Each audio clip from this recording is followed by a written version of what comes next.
The Conjuring 2 is based on one of the biggest British paranormal investigations of all time in Enfield Haunting. But how much of this film is actually real and how much of this is just Hollywoodized fiction bullshit? But before we get on to the Hollywoodized fiction bullshit or the actual realness about this case, we need to talk about the film itself. So the film itself, is it a great film? Yeah. It's a great sequel, in my opinion, to The Conjuring 1 and did all it could to try to match its original predecessor. Because The Conjuring 1 is one of the greatest modern horrors that you're probably going to see. And in terms of the haunted house stuff, I think this took it in a different direction, turned it to Britain, went across seas, and it weren't a bad film. And I think that covering the Enfield case itself is something that we hadn't really seen on the big screen, and it was nice to see. Covering the case of Janet and her family, the Hodgsons, going through paranormal activity and some of the worst kind.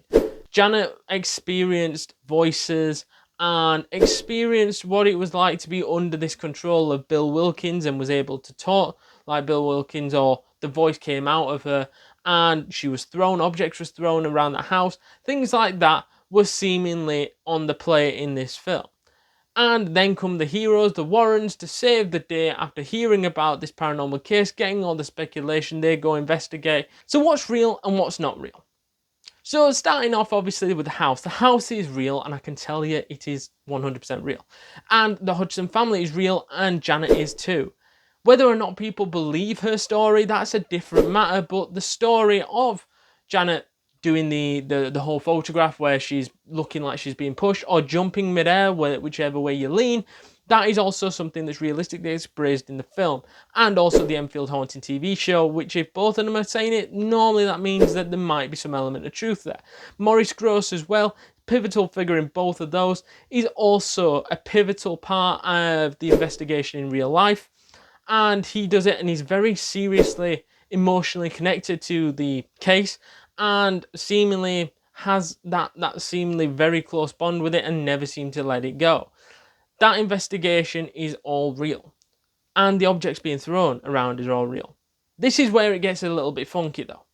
The Warrens did briefly visit, and technically they were in part of that investigation, but not a big part at all. According to reports, that they turned up uninvitedly, stayed for a day, and was basically booted out. Because obviously they were trying to take credit for the investigations and trying to basically get something out of it, profit, or improve their reputation, just like they tried to do over the course of what we're seeing in the other Conjuring films, is that they constantly try to bullshit their way through these stories. And I'm not sure how the whole Blumhouse Pictures have managed to make them into massive superheroes, because that is also something that is bullshit. They're not Ghostbusters. They are probably the best fraudulent people that you would ever see, because half of the stuff that comes out about them is all wibble, but the Conjuring universe somehow put them on a pedestal which is on a different level to what anybody's on, because they're the best con artists that you will probably ever see. What else isn't real? Well, that's a lot of this film, because Valak, the whole nun situation, is just completely unrealistic and is fake. That whole arc of this nun, which is haunting Ed and Lorraine Warren, that whole storyline is fictional. And the story progressing through the franchise is also fictional too. And the idea of wanting to kill Ed, fictional. There's a lot of that sort of stuff which is just bullshit, fictional, just made up to try to get the story to be more entertaining. Whereas I think if you'd have just told the original Enfield Haunting without going too over the top crazy, I think it would have worked regardless.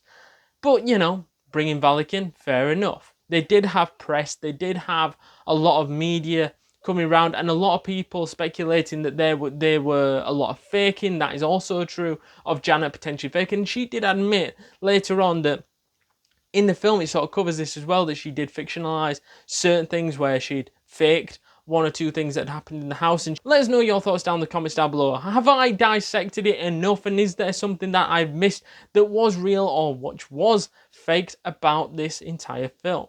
Do let us know your thoughts down in those comments down below. And to summarize this film, I'd probably say this is about a 7.5 out of 10. A great film, great sequel, but do let us know your thoughts down in the comments down below. And if you haven't yet seen our Conjuring movie review where we dissect what is real and fake about that one, then you definitely need to go check that out right now.